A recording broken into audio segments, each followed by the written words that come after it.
Hey guys, Native American Tatanka. You're listening to We Are Wrestling, old school versus new school.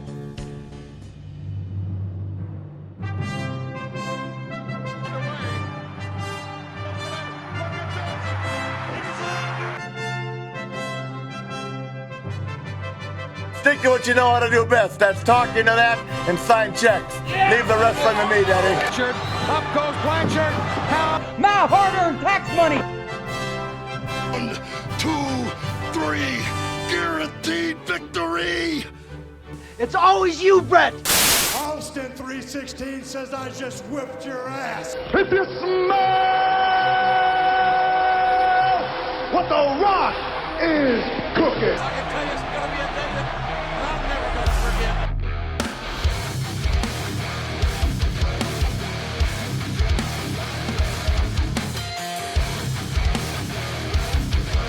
A lot of things I want to get off my chest.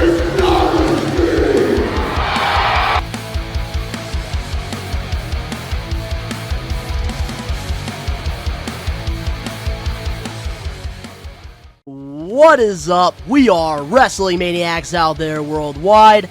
I'm the host with the most, the best one, Donnie, here with the Armenian Nightmare, Chaz Smith. What is going on? We are Wrestling Maniacs. Woo! And this is a new episode of Old School versus New School. If you're not a We Are Wrestling Maniac yet already, recommend you to hit that subscribe button now, turn on the post notifications, videos be coming out of nowhere like an RKO, and of course, you already know, the grind is real. And if you want to go follow We Are Wrestling over on TikTok, we are posting daily clips and stuff over on there. Recommend you guys to go check that out. But today, Chaz, what do we have in store for the old school versus new school maniacs? Oh boy, this is going to be probably my favorite one yet. We have tag teams, baby. Love me some tag team wrestling. Oh, absolutely, man. And tag team wrestling, before we get into some of our favorite tag teams and stuff, let's talk about the history of, tag team wrestling, which obviously you go way back. You're the old school here. I'm the new school. So let's talk about pretty much tag team 101. What is tag team wrestling? Well, I mean, you got the two guys, two people put together, and you could have three people. You could have, because now they have. Actually, even back in the day when NWA, they had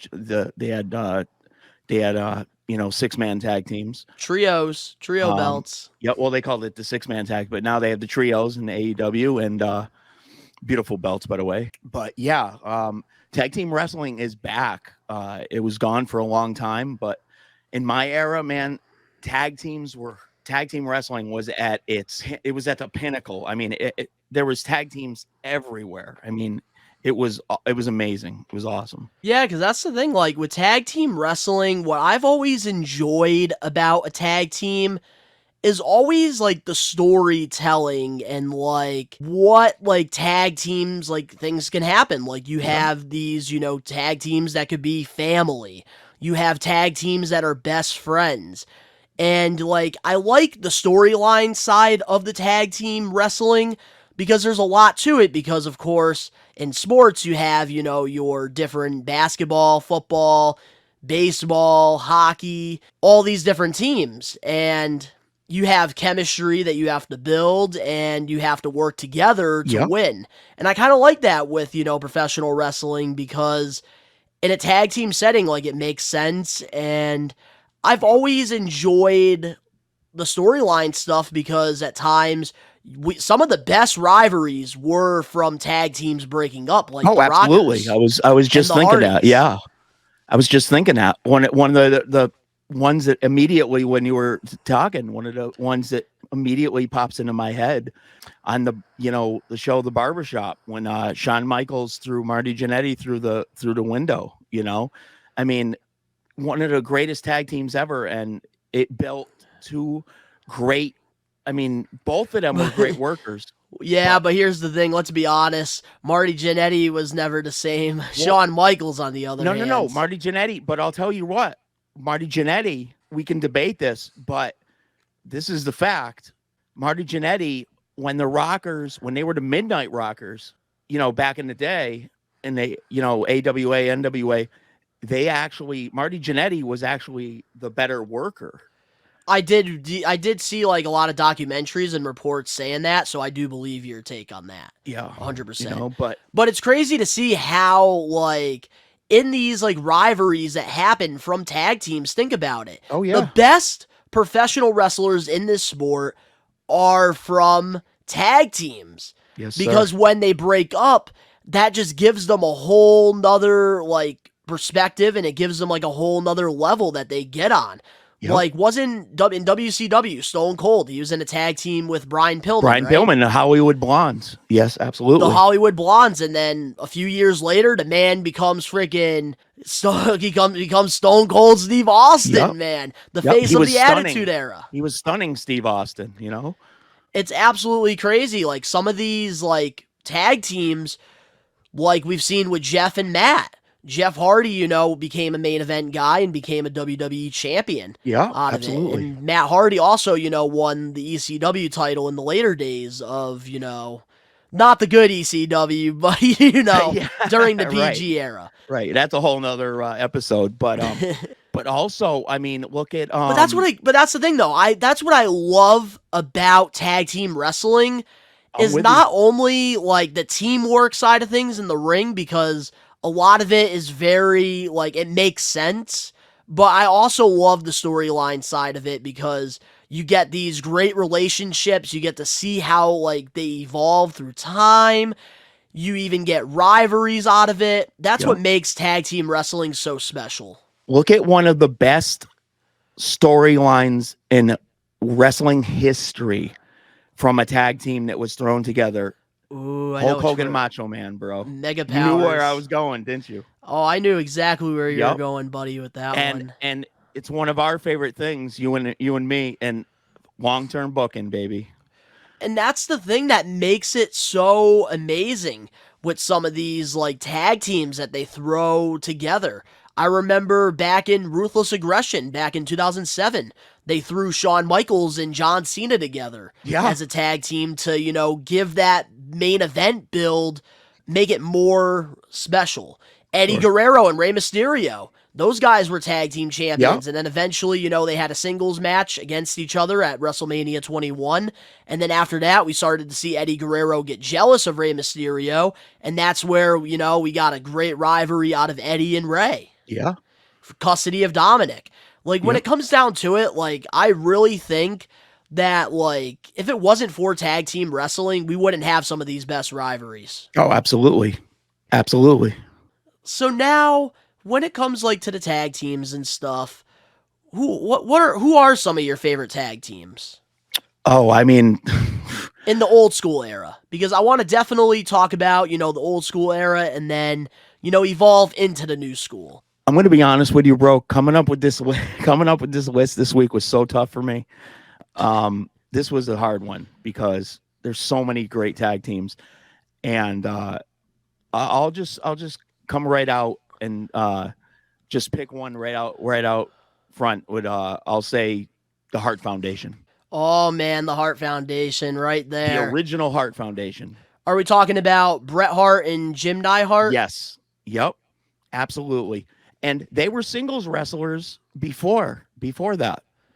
They were both singles wrestlers. And that's like another situation there. Like Bret Hart started off as a tag team like wrestler. And then he became Bret the Hitman Hart. He became WWF champion and became the face of the new generation. Yep. That's like another prime example of what we were talking about a little bit. Absolutely. Ago.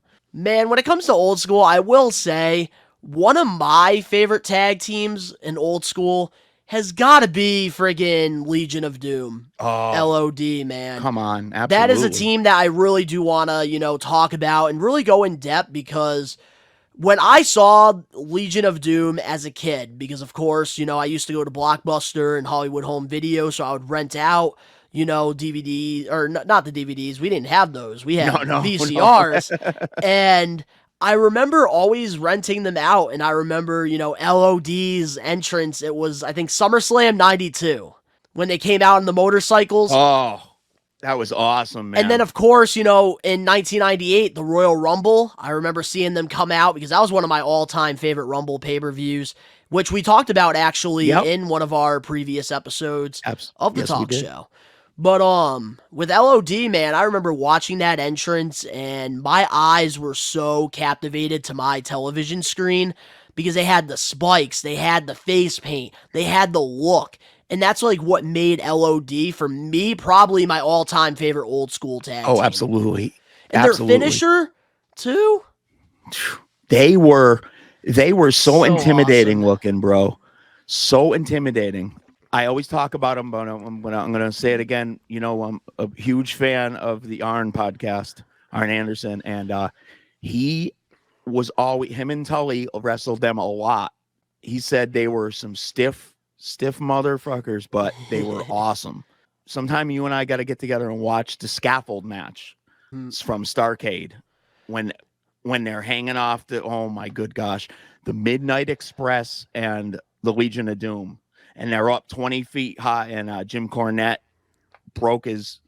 cracked his ankle, and I mean they were some hard hitting dudes. I don't know what it was, like with L.O.D, like the entrance was absolutely amazing, and I feel like that's something, like when it comes to professional wrestling, that's what's missing in today's wrestling is those entrances, because I feel like an entrance, just like a vignette, can make a superstar, make or break a superstar easily.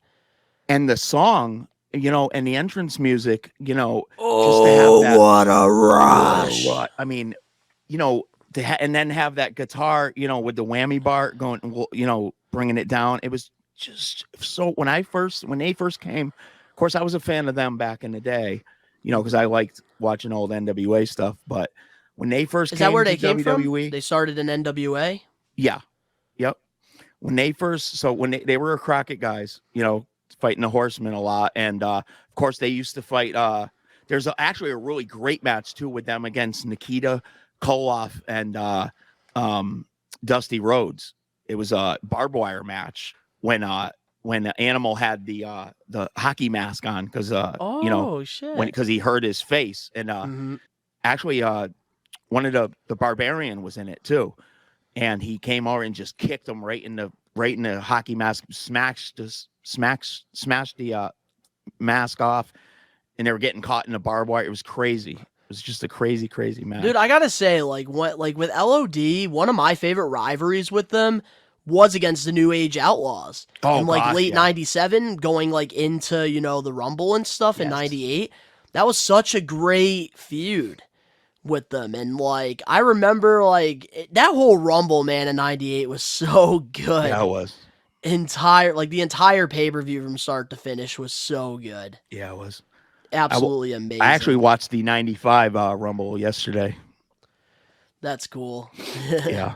So, another old school tag team that, really stands out to you that you want to talk about. Okay. Seeing we're talking about L.O.D, a lot of people back in the day used to compare these guys, said they were L.O.D, Road Warrior ripoffs, but... Oh, wait a minute.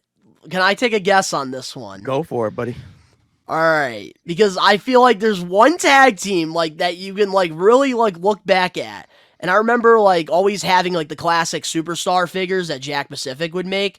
And I remember as a kid seeing these, figures, and because of course I, knew L.O.D more than this tag team, people compared L.O.D to Demolition. Yes. Absolutely. Oh, thank you. Yes. Good job, buddy.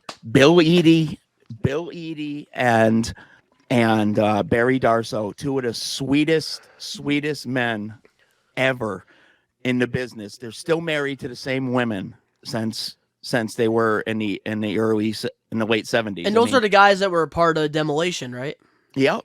I did actually have the opportunity to meet them 2 times, and both guys were incredibly nice. That's what I'm saying. They really took that extra time to really interact with me, which was really cool. Two of the biggest gentlemen in the business.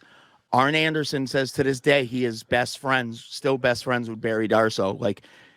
His wife and Barry's wife are best friends, and they Barry. Actually, fun fact: Barry Darsow from Demolition, who's Demolition Smash, is the one who was instrumental in getting Arn and Tully into the WWF. Oh, he kept saying, Vince is interested in you guys, and kept telling him about the WrestleMania paydays and all that, But they were actually, before Demolition, they were two singles. I'm surprised by that. I'm really surprised because of how well they coordinated. Oh, they were together. amazing. Demolition Axe, Bill Eadie, he was the Masked Superstar. Wow. And Smash was actually in the NWA. He was a Russian wrestler, Crusher Khrushchev. And wasn't that a period of time in WWF? Crush, wasn't he a part of Demolition too? Yep.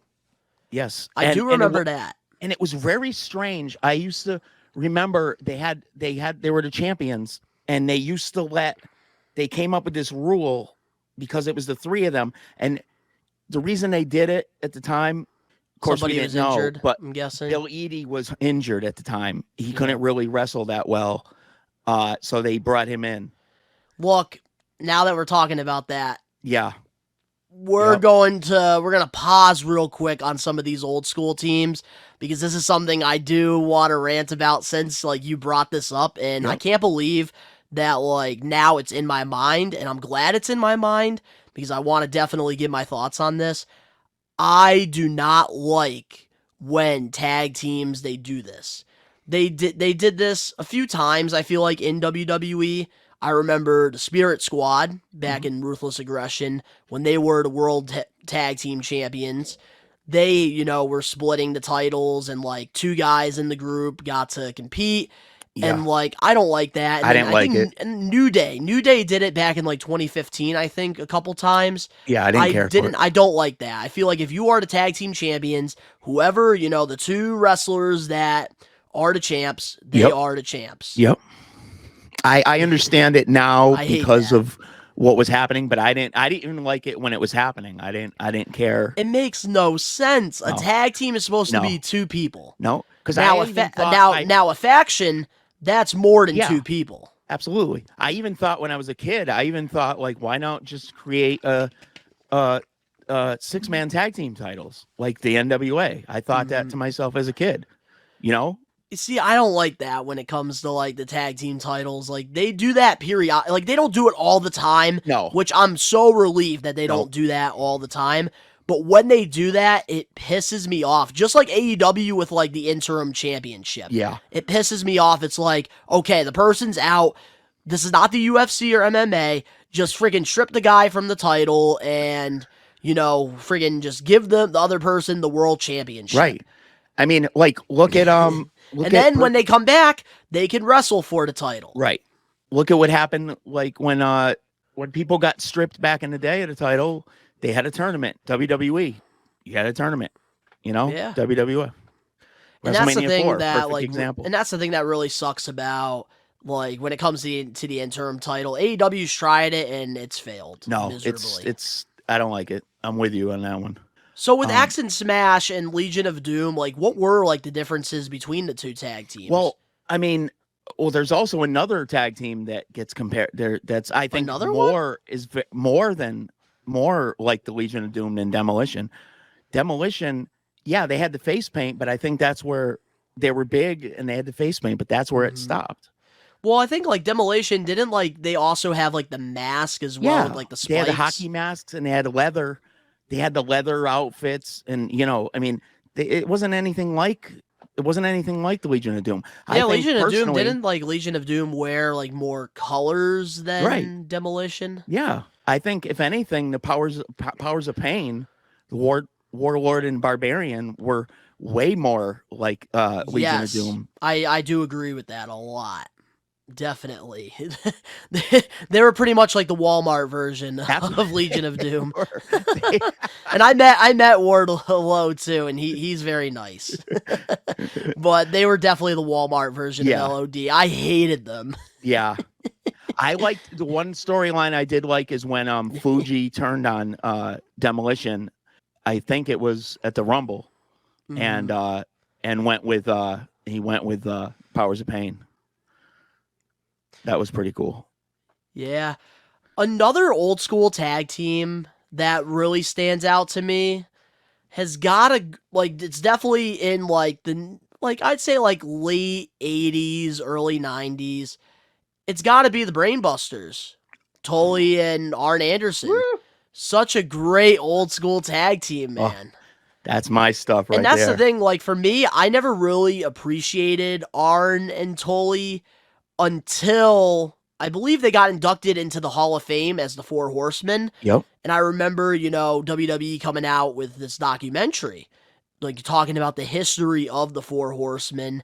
And that's, like, where I really started to, do my research. And you got me smiling. I, fell right into the rabbit hole. And seeing FTR nowadays, it makes me really appreciate Arn and Tully so much more, and it makes me go back into that rabbit hole on WWE Network Absolutely. to watch some of these old, clips of, the Brain Busters. Now you can see why they were compared. Team. Now why FTR is compared to the Brain Busters. Dude, FTR right now, in my opinion, is the best professional wrestling tag team in this sport right now.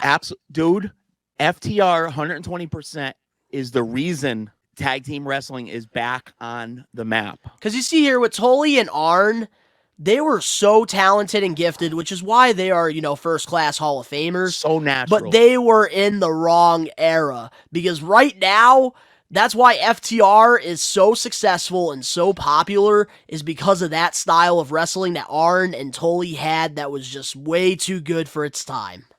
Dude, they were so over, though. They were so over. They were over like Rover. I mean, dude, and like Arn Anderson, man, the Enforcer, always one of my favorites. Man, I'll tell you, when we meant to meet him, when we saw FTR against Brian Pillman Jr. and Brock, big time Anderson. wrestling. We do have a vlog here on the We Are Wrestling channel. Chaz and I, we went there. If you guys want to check that vlog out, definitely recommend you to. Yes, big time wrestling is awesome. But I'll tell you, man, Arn Anderson. Great show for old school fans, definitely. Absolutely. I'll tell you, I was actually, it's kind of like when you were talking about meeting The Undertaker, how nervous you were. When Arn put his arm around, I was like, I don't get starstruck a lot, but I was nervous. I was shaking.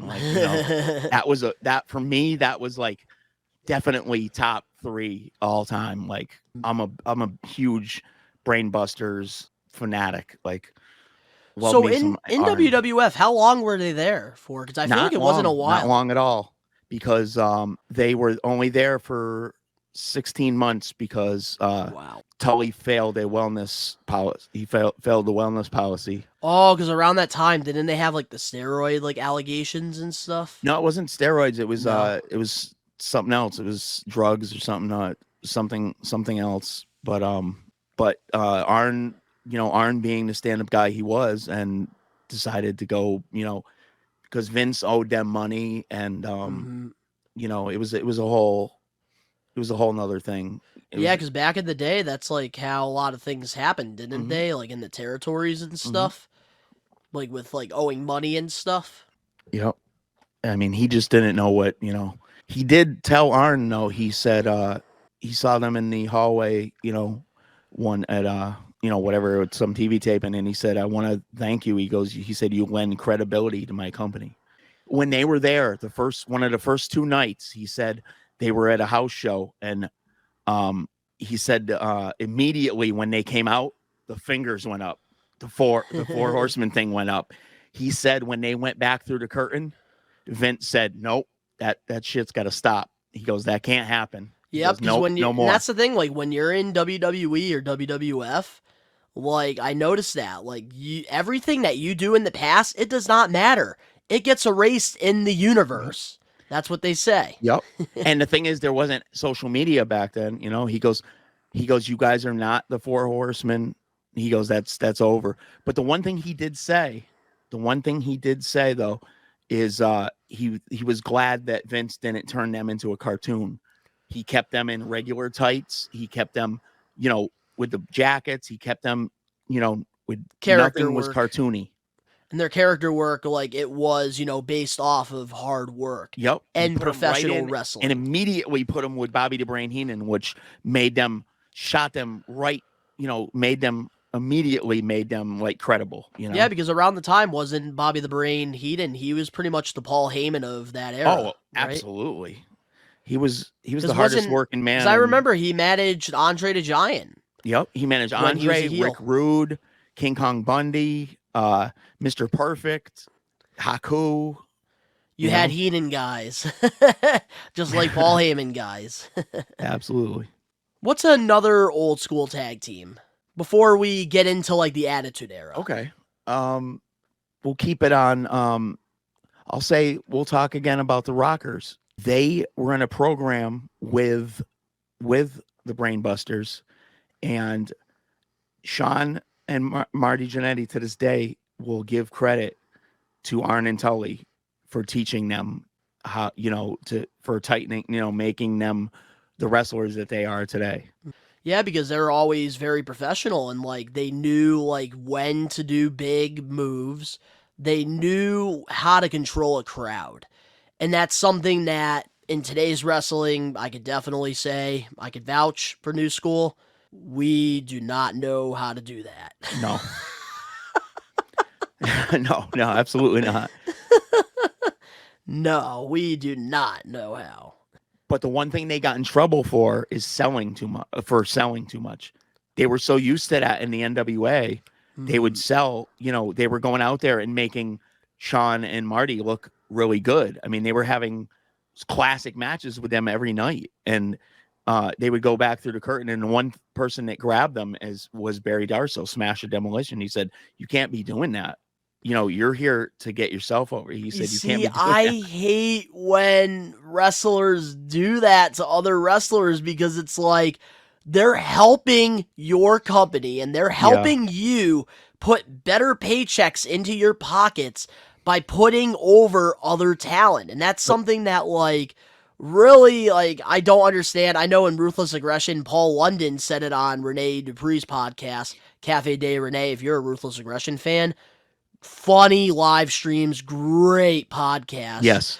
And I gotta say, Paul London actually said in this thing that he actually got a lot of heat for selling that, getting eliminated in the Rumble by Gene Snitsky. He did like some type of gainer and like onto the floor, and like Vince was furious about it. And like that helped Gene Snitsky. Yep. And they were trying to push Gene Snitsky. Right. So, like, I've never understood that, like, philosophy when it comes to professional wrestling when people get mad that you're putting somebody else over. Because you need to develop new stars because that's what's going to keep your promotion going. Arn said he listened he listened for the first few, for maybe a week. And he said, then after that, he said it was over because he said, forget it. He said, they're just too good. He goes, we're going to have the matches that we're used to having. So that's right. And guess what? That helped both Marty Jannetty and Shawn Michaels evolve. They would not be especially Shawn Michaels, he would not be where he is in his wrestling career today if it wasn't for getting put over by, the Brain Busters back in 1990. Yep, absolutely. Little things like that, like a lot of people don't realize they makes a huge difference. Absolutely. One more tag team that I definitely, would like to talk about before, and like this is the tag team I want to learn a little bit more about. Not that I know much of them, but I do, I have watched, some cool clips, and I actually, saw a tribute video to, I believe his name was Terry Gordy from the Fabulous Freebirds. Terry Gordy, Terry Bam Bam Gordy. Yep. And I remember listening to the song that Michael Hayes made for, his, one of his best friends. Bad Street. And it was, I believe, like, it was, a song in honor of, Gordy. And I want to know a little bit more about the Fabulous Freebirds. Because I feel like in the Territory days, they were very over, and I've never got the opportunity to go down that rabbit hole. The only thing I've seen was that tribute video that Michael Hayes made for his friend. Well, I'll tell you, man, Beautiful Freebirds video. Beautiful song, too. Were amazing. Freebirds were so good. You had Michael P.S. Hayes, Terry Bam Bam Gordy, of course, they had the other song, the Bad Street. Of course, the one thing that was bad was they used to come out with the, with the Confederate flags, I do like remember capes seeing and that then a the lot. makeup, but I mean, you can't do that crap anymore. But they had some great matches with the Horsemen and the Midnight Express and the Rock and Roll Express, and great feuds. But Gordy was like a very natural, wasn't a body guy, but he was just such a natural, just such a great worker, and just a monster. I mean, he was just great heel. But there was such a great heel team, but they were just so over. So over. And like from the video, like that's like why I wanted to like learn a little bit about them, because in that video, like you just see the charisma, you see like the talent, and because like when there is talent in a professional wrestler, and those guys really have talent. I even remember listening to their Hall of Fame, Hall of Fame induction as well, Jimmy when they Garvin, got inducted. Jimmy Garvin, Barry, the three of them. But they were another one that they, there was different. They would have different, like, kind of like the Horsemen. They would have different guys in different nights, wrestle at different times, but yeah, they were so good. They're definitely on my list for sure. Yeah, for sure. no, absolutely. So now let's get into the late 90s now, the Attitude Era, because there was a lot of great tag teams that were established during this time, because of course, this was when wrestling was at its highest, point on the mountain. It was the most popular thing in like the world. And in the Attitude Era, from start to finish, everything was successful, from your comedy, hardcore, 24/7 rule matches to, Pat Patterson and Gerald Briscoe having like a chicken fight or something, to, tag team wrestling, to your main event matches and your mid-card matches. And with the Attitude Era, there's a lot of great tag teams that were established, and I would really like to talk about that and go down that rabbit hole. Sure. And I feel like what better way to start this off than talking about the three tag teams that really made tag team wrestling what it is today. The Dudley Boys, Edge and Christian, and, the Hardys. Hardys, yeah, absolutely. Team Extreme. Absolutely. Because those were the three, top tag teams in the Attitude Era that really evolved, tag team wrestling in WWE around a time where they were more focused on, The Rock, Stone Cold, Triple H, Kurt Angle, Chris Jericho, those big names. And these tag teams, these three teams, got an opportunity, and they went out and they turned themselves into stars with these classic TLC matches, ladder matches, unreal table matches. I mean, they put their bodies on the line every night. I mean, they did things that was like unreal. And every match that they had was different. They always did a different spot. That's the thing. It wasn't like it was there was high spots, but it wasn't you're right. Every time it was different though. It wasn't the same match every time. It was like, what are they going to do next? It's like, holy crap. Man, if they were in AEW right now, like in their prime, like in Attitude Era time, AEW just did this recently with their the trio belts. They had Death Triangle versus the Elite for the last couple months, and they were doing like this 7-match series. And like every match that they did was so different.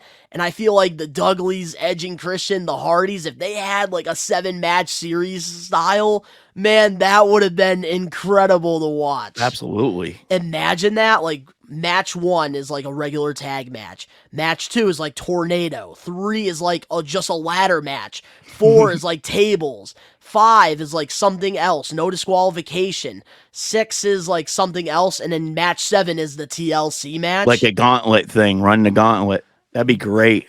That's a great idea, man. Dude, like those three teams were to go in the Attitude Era. And for me, out of those three tag teams, my favorite, had to be the Dudley Boys. Yes. They were my favorite out of the three. I know the Hardys, they're all flashy and cool. Edge and Christian were hilarious. But when it came down to it, man, I always loved the Dudleys. Like, they just, especially with the tables, they just had it, which really, for me, I enjoyed. And Bubba was a great heel. Oh, absolutely. One of the best, I think. Absolutely. You know what I like, and I'm with you on that, because yeah, they all Hardys and Edge and Christian were great, but what I love about the Dudleys is it's a team that you look at and it's like you look at them and it's like on paper it almost doesn't make sense, but their chemistry is so freaking amazing. It's on a whole nother level. The 3D. Like, holy crap. When, Bubba holds the guy's legs and then Devon jumps off the top rope, headbutts them right in the balls. Yeah. All the iconic stuff when freaking Bubba, pushes Devon. Get the tables. Yep. The entrance. Everything. The camouflage gear. Friggin' the Dudley Boys for me was like one of my all-time favorite tag teams. So iconic. Do not get me wrong. I love the Hardy Boys, man. Jeff and Matt, such an iconic career. And also incredible single runs as well. I think Matt Hardy definitely has an underrated singles run. Because, of course, Jeff Hardy stood out more than Matt. But, man, it's crazy to see all 6 of those individuals that were in that, trios rivalry there all have successful runs. Yeah, absolutely. That was a great pick, man. What's another Attitude Era tag team? For me, that stands out to you. For me, right away, New Age Outlaws, man. Oh, you didn't know? Yep. Your ass better call somebody. Just that thing. You didn't go to an arena without. I mean, there wasn't one person in that arena that did not do that. Even if you hated, even if you didn't like the New Age Outlaws, everybody was on their feet as soon as you heard that. Oh, they all knew all knew the quote too, like the entire thing that Road Dogg did. I mean, they were just so freaking entertaining. I mean, the thing is, it wasn't just the entertainment. Once they got into once that bell rang, they knew they kicked ass. It wasn't just they were just entertaining, and then they couldn't do anything between the ropes. Once that bell rang, they could go. Because you see here, I love their heel run in '97 and into '98, but I will say this. The New Age Outlaws joining DX definitely took them to that next level when it comes to really connecting with the audience. Oh, absolutely. Because of that whole you didn't know. 5-time tag team champions of the world. Yep. They really connected with the audience when they became babyface. But I did personally, though, I did enjoy the heel run in '97 a little bit more than the DX thing. Yeah. Not gonna lie. No, I remember the night that they joined DX, when they beat Chainsaw Charlie and Cactus Jack for the titles, and it was just so freaking cool, so cool. It's always been so cool with the New Age Outlaws. And that's something that always drives me nuts. Cool. Speaking of which, in case you guys don't know, we are Wrestling Maniacs. I meet a lot of professional wrestlers. And this is what pisses me off so much. And this is about the New Age Outlaws. All right? Billy Gunn always comes to my area. I can meet Billy. I think I met Billy Gunn so far 3 or 4 times. I could have met him probably about 10 times by now. But Road Dogg, Jesse James. You need to come to this area so I can freaking meet you already. Yes. I am tired of I'm tired of seeing Billy Gunn always come into my area and then there's no Road Dogg. It drives me nuts, bro. Come back to Springfield. I mean, come on. Because dude, I love Road Dogg. He's one of my favorites. He was one of my favorites in the Attitude Era. Oh yeah. Absolutely. It pisses me off so much. I loved him when he was with Jeff Jarrett, But now, one of my favorite tag teams in the Attitude Era as a kid that I loved, that I was so fascinated with, Too Cool. I loved that group with Grandmaster Sexay and Scotty 2 Hotty. Yes. Too Cool. And I even remember, as a kid going down the rabbit hole a little bit. Before Too Cool, they were Too Much. And they were both just normal light heavyweight wrestlers in the light heavyweight division. And I remember, them doing the rivalry back in, I think, Survivor Series 98 with Al Snow. And, Brian Christopher would always piss Jerry the King Lawler off because, of course, that was his dad. But I loved when they became Too Cool. They wore like the hip hop stuff. And Scotty Too Hottie, man, with the worm. One of my all-time favorite wrestlers in the Attitude Era, hands down. And I met him, multiple times. And honestly, top 10 for meet and greets with Scotty Too Hottie. And I also got to meet Grandmaster Sexay. That was actually at a big time wrestling show back in 2015. I got to meet both of them. Brian Christopher was very cool. He was actually a really, really, really sweet kid. It just sucks that, his demons got the best of him. Absolutely. But I you know what's crazy he actually won about them? I actually did hear on Chris Van Vliet's podcast when Scotty Too Hottie did an interview with him. They both, when they were on the road, they weren't as close as they were in the ring. Brian Christopher would always, go party with the boys, and Scotty Too Hottie always, kind of stayed low key. Right. And then when it became time that they had to be a tag team, they would go out there and do what they do best, and that's entertain, the universe. There's a lot of teams that are like that. See that, and bringing that up, there's a lot of, that's the one thing that made tag teams what they were back in the day, because they traveled together, they drove. And that's what's missing today. Is you'll hear a lot of interviews, you'll hear a lot of podcasts, or you'll hear a lot of these whatever, the shoot interviews with a lot of wrestlers talk about how the old timers got to become close because they drove together and had that time to create all the stuff that they did. Yeah, because you had the territories and stuff around the time. Cornette talks about it all the time. I think WWE is the only one that has a long schedule. It's not as long as it used to be back in the day. No. But they are, they do still do house shows and live events. AEW, I believe, this year in 2023, they're going to be starting to do that. But their schedule is a lot easier than it would be in WWE. WWE, it was, they were on the road 258 days out of the year. It was crazy. And that's just, that doesn't count, going to doing, autograph signings and all that. That was just, you be on the road 10 days, at home 3 off the road 3 days. It was tough. And another tag team that stands out to me that was in the Attitude Era, but not in WWE, that I got to talk about. They were a great tag team, and I felt like, we knew that they had chemistry because they hung out all the time outside of the ring, and they were a part of, the Clique. The Outsiders, man, Kevin Nash and Scott Hall. Yes. I loved the pairing between the two. They had such great chemistry. They did. And it's crazy because, of course, in WWF, in the new generation, they were both single competitors. Yep. You had Razor Ramon. He was the top of the mid-card division with the Intercontinental title. And then you had, Kevin Nash, who was Diesel, and he was, WWF champion. So One it's of the crazy worst to see WWF how... champions. Yes, I do hear about that. But when it comes down to it, these two are both single wrestlers. And then seeing them just paired together in WCW with the Outsiders, and then Hulk Hogan turns Hollywood and then becomes the NWO.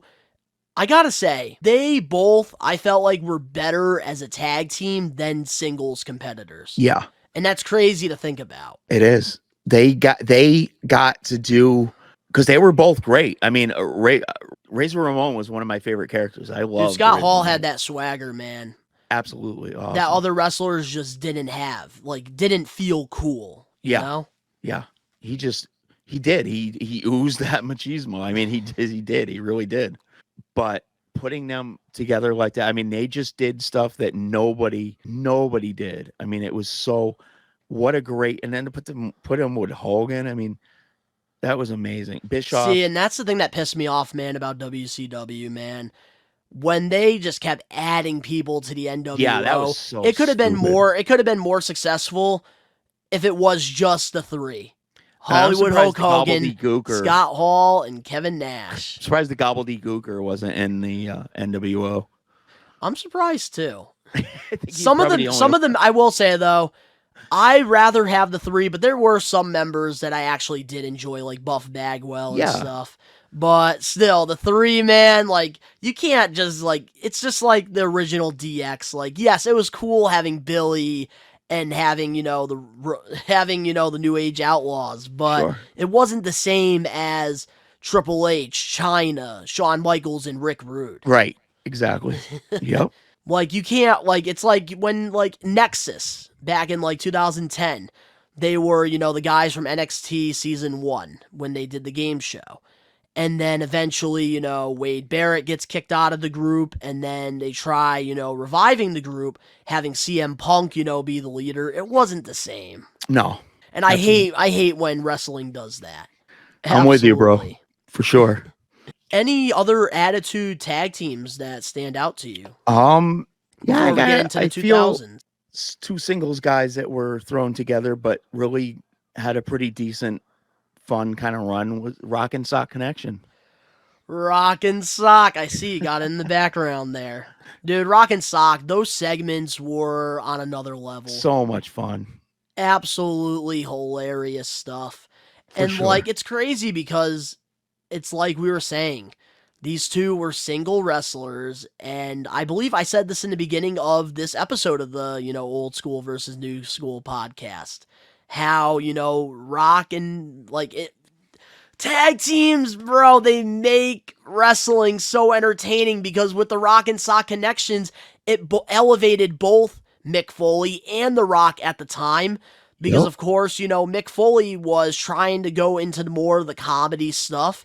And then The Rock, was a heel mostly, but then doing the Rock and Sock stuff, bringing that comedy into it.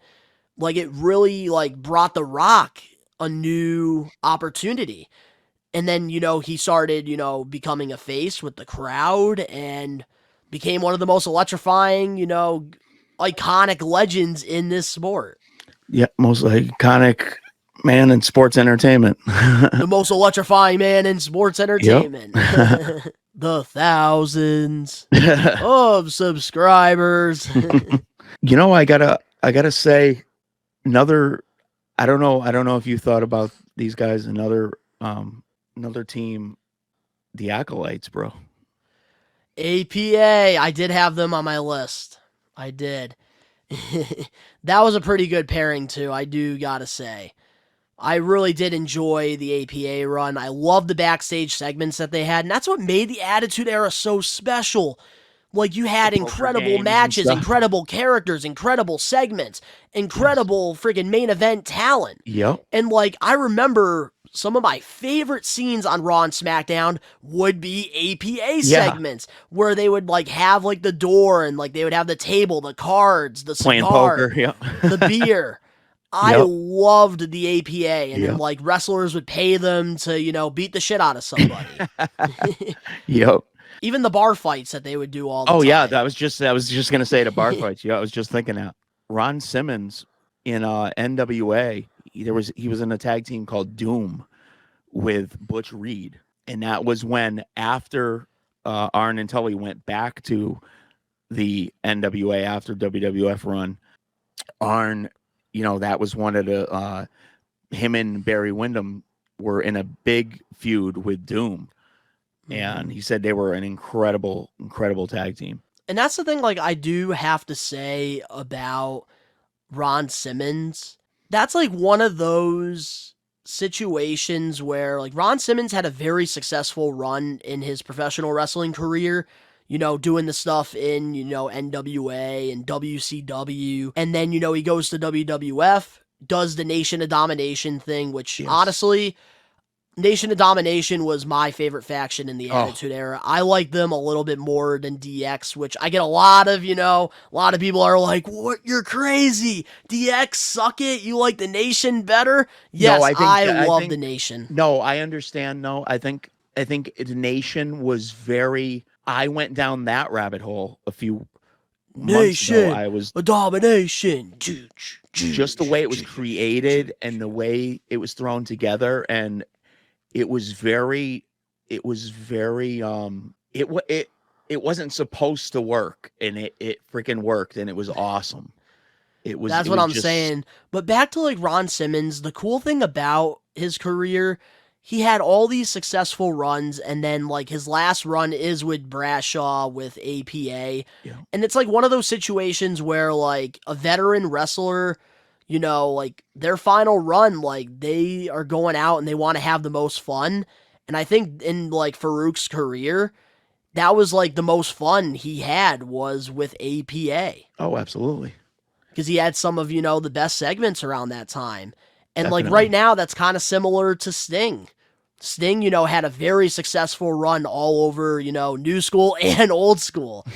And, you know, now in AEW, he's doing stuff with Darby Allin. And he even said it's some of his favorite stuff he's been doing because him and Darby, they are more closer than, you know, they ever thought they would be. Right.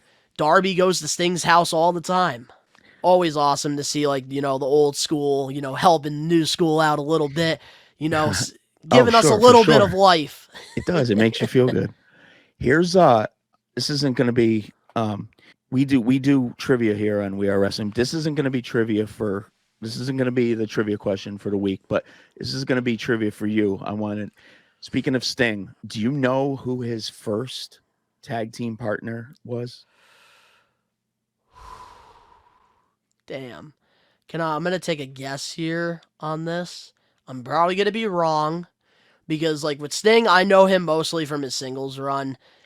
I'll give you a clue. Hold on. He was one of the most famous one of the most over wrestlers in the late 80s, to the mid 90s.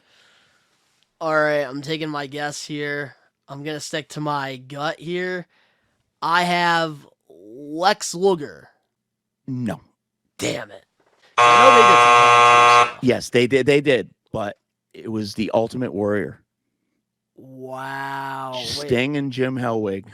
That does, okay, now that I'm thinking about it, I do recall that. But now, man, getting into the 2000s, where we're getting into old new school a little bit, what are some tag teams, you know, in the 2000s that, you know, kind of stand out to you? Because there's a lot of very unique pairs. Oh, absolutely. I gotta say, for obviously FTR they're just on a whole nother level. They're definitely both our favorites. But I love the Acclaimed. Whoop! Everybody loves the Acclaimed. Yes. Gotta give it to Private Party. I do gotta say with the Acclaimed real quick, that's another cool thing about them. They were never a tag team until AEW paired them up. Yeah. And I gotta say, one of, you know, Tony Khan's good booking calls right there was sir. with the Acclaimed. And Max Caster, he's wrestled a lot in the New England area. I've actually got to witness him, you know, pretty much start his career and get to this point. And it's incredible to see how successful Max Caster is doing. He actually came from Create a Pro Wrestling, where MJF, Smart Mark Sterling, Chris Statlander all came from. And I'm so happy to see Max Caster having this successful run. We've seen Max Caster when he was like years ago, you know, and he's just evolved huge, and just the success he's had. Absolutely. Such a great human being too. He's living his best life. Absolutely. So with the new school tag team that, you know, I definitely want to talk about, because the thing is that sucks about the 2000s with some of these tag teams is that every year we get decent tag teams, but we never get those iconic tag teams that like old school had, because you had a variety back in the day. You had multiple tag teams that you can go, let's go. Yeah. And I think now that AEW and like the Forbidden Door stuff has been happening, tag team wrestling is coming back, and I'm very happy about that, because I've always enjoyed like the dynamic of a tag team wrestling match. And Absolutely. I like the fact that AEW really, has different types of tag teams, and it really stands out. And I think the reason why like tag team wrestling went downhill in 2000 is because WWE, they don't really focus on the tag team so much. I think once they had the draft with Raw and SmackDown having, the world tag titles on Raw, the regular tag belts on SmackDown, you didn't have enough tag teams to really, do anything. No, you're just throwing people together all willy-nilly. And Renee, I remember like a couple throw tag teams. They had Hurricane teaming with this guy, Rosie. Yep. They had, Renee Dupree at one point teaming with like Kazuki. Yeah. Just people and not thrown together, because we've talked about a couple tag teams that were thrown together, and big difference between being thrown together and actually making stuff work, and then thrown together just to make more tag teams. And that's the thing like about like new school that I hate, is that like because of WWE, not really like doing good with the tag teams. Like at one point we had freaking Jericho. Yeah. Show Miz. Yeah.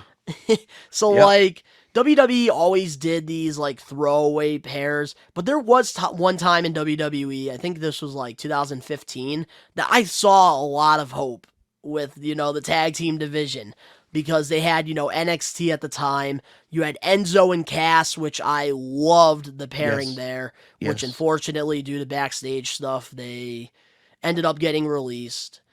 Then, you had the Vaudevillains. That was an underrated tag team with Aiden English and Simon Gotch. That was a great tag team. Loved the idea of the Vaudevillains because I love vaudeville. Like, vaudeville is an old time entertainment. It was an old time thing back in the early 1900s, and I just loved the whole black and white thing. And I really was hoping that was going to work out, because it was such a, if it had happened in the 80s, it would have been over like Rover, baby. Yeah. Also backstage things with Simon Gotch. Then, another pair that was really cool too, the Authors of Pain. That was another great tag team that was put together on NXT, and they actually did have Paul Elgrin as their manager. And then when they went to the main roster, I think getting rid of Elgrin, because I think he was, doing more stuff at the Performance Center, and then having, Drake Maverick, Rockstar Spud manage them. That's like kind of where it was like, come on. Yeah. Because the problem is like NXT did great with the tag teams, because of course, the Revival, you had FTR. Yeah.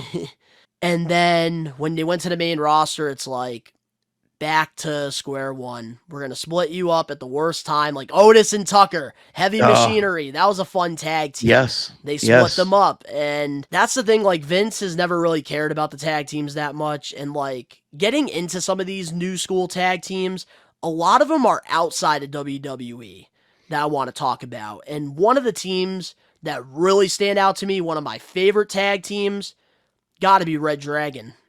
Okay. Kyle O'Reilly, Bobby Fish, man, they had a great tag team run in Ring of Honor in, the late, going into like 2010 and stuff. And then, of course, Undisputed Era. And then they did Red Dragon back in, with AEW for a little bit until, injuries happened. And Bobby Fish decided to take his talents to Impact. Horrible decision, by the way. Absolutely. But dude, Red Dragon, I loved that tag team. So good. And I wish that they had a run with the titles. Here's one for you. One of my favorites, Beer Money Incorporated. Ooh, now we're going to get into TNA. Loved. I don't know if you want to get into TNA tag teams with me, because that's what I was going to get into, man. Come on, James Storm and Robert Roode, baby. Come on. Dude, Beer Money. I'm sorry, but I got Motor City Machine Guns over Beer Money. It's always been a debate with TNA fans about those two, because they were such great tag teams. I think I liked Beer Money because it was more like a DX kind of thing. It was more like almost like DX-ish, so I gotta say they were very creative. I remember like in like 2008 and 2009, James Storm would always come down the ramp. Like, he had like this cooler on wheels, and he called it like the I think it was like the beer, like the cruiser or something. And he used to like ride it around the ring. And then I remember them always with the crowd, beer, and then money. They were great.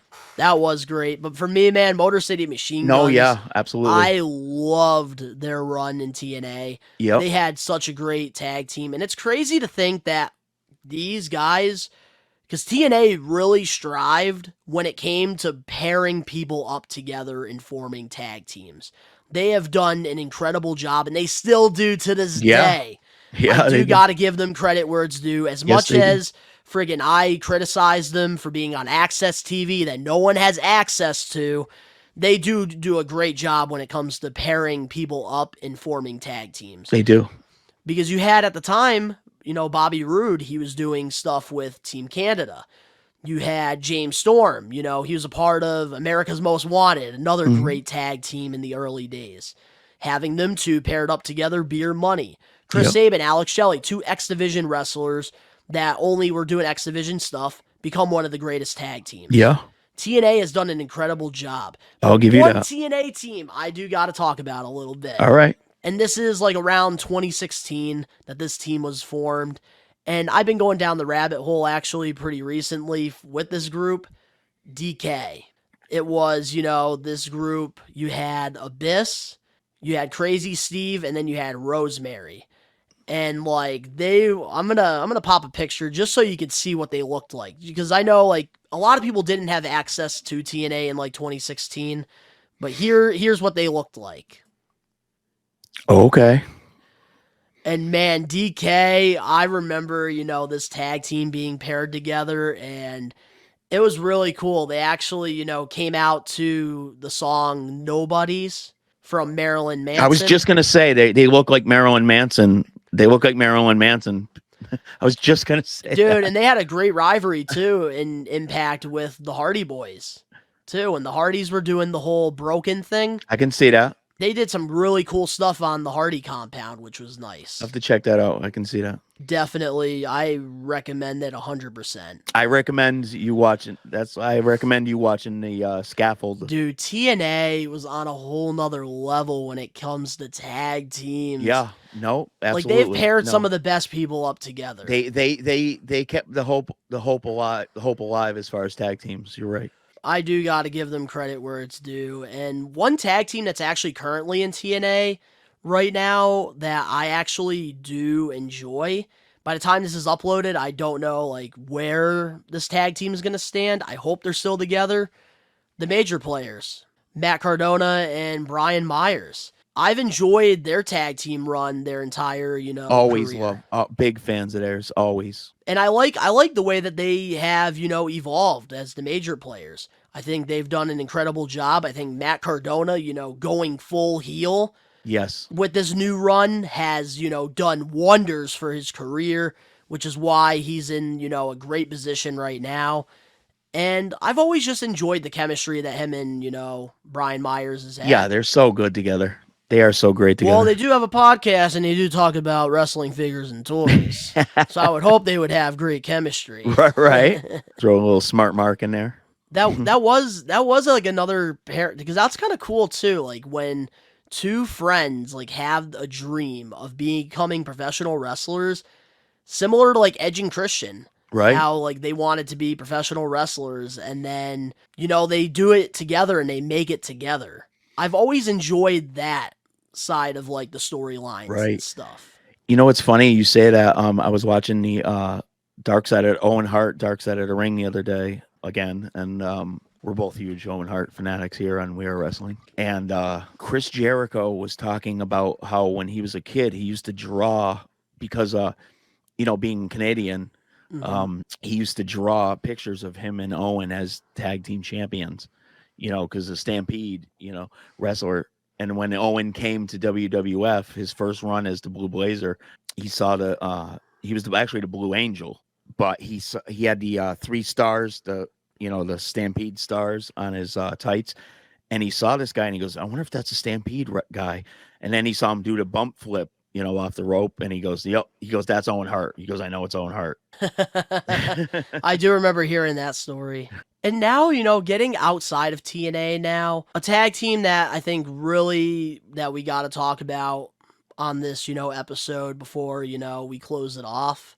We really got to take the time and talk about the Young Bucks, because as much as a lot of fans, whether you love or you hate the Young Bucks, they have really revived tag team wrestling again. They were on my list because they absolutely have changed the business, man. Them and FTR have brought tag team wrestling back.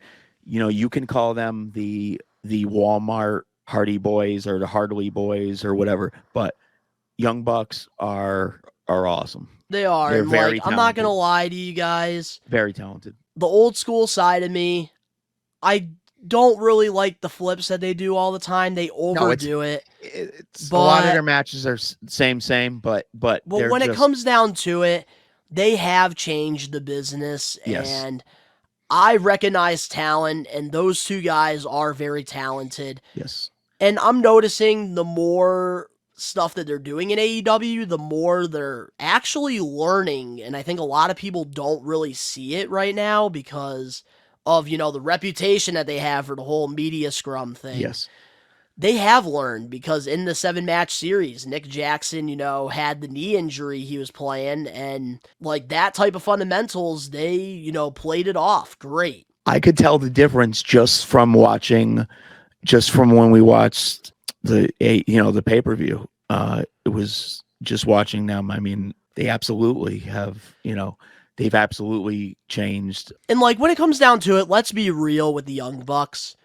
Any time they put on a 5-star classic against, another tag team, everybody, talks about how great the other tag team is. Right. It's time to give the Young Bucks credit where it's due. Absolutely. They have changed the business. As much as you might not like the style of wrestling that they do, they have, evolved, tag team wrestling. And if it wasn't for the Young Bucks, I think AEW would not be having a successful tag teams. No, that's what I'm saying. It's FTR and the Young Bucks, period. Not just AEW. It's tag team. There is one more period. tag team I do want to throw in there. Lucha Brothers, too. Oh, man. Pentagon and Ray Phoenix, man. Because they've had a lot of classics as well. Yes. Absolutely. Man, and it's great to see, tag team wrestling finally becoming important again. And that's where, I want to, have our main event topic here for We Are Wrestling Old School versus New School. We always do this on every episode of the talk show. What's better, old school or new school when it comes to tag team wrestling? Oh, I mean, for me, and that's not because I'm old school. It's just there's no competition. There's no competition. I mean, the athletics are better, but I think the overall storytelling and the way that the tag teams back in the day took the time to actually work together to tell that story with the other teams, there's just no comparison. Old school all day. See here, for once, I'm going to have to say new school, and it's not WWE. Do not get me wrong, WWE has some decent tag teams. The Usos, they're absolutely killing it right now with the Bloodline. Really, the reason why I gotta go new school on tag team wrestling, yes, old school, we had a lot of great character tag teams that were very iconic. But when it comes down to it with the new school, and, the style of wrestling that we have nowadays, it fits better with tag team wrestling because it makes more sense to, the tag team chemistry and, the moves that are happening. I think if AEW was not around, I'd be picking old school over new school any day. But AEW has really, for me, as a wrestling fan, I have enjoyed tag team wrestling more now than I ever have in my entire life. And I think a lot of it has to do with AEW, tag team matches, especially the pay-per-views. I feel like friggin' we get one banger tag match every friggin' pay-per-view. It's on a whole nother level that makes you friggin' jump off your seat. And that right there, like, that's the nostalgia for me that I love about, the tag teams. All right. Absolutely. Well, we want you guys to let us know in the comment section below some tag teams that you guys like. Eventually, we're definitely going to have to do a part 2 because there's a lot of tag teams we didn't cover on this episode. Yeah, we didn't even scratch the surface. But if you guys enjoyed this episode of Old School versus New School, make sure to smash that like button now. If you're not a We Are Wrestling Maniac yet already, subscribe, turn on the post notifications. The links are down in the description below. You can go follow We Are Wrestling over on TikTok, Instagram, Facebook, and Twitter. All the links down below. But, of course, to all the We Are Wrestling Maniacs out there worldwide, we are taking over. Peace.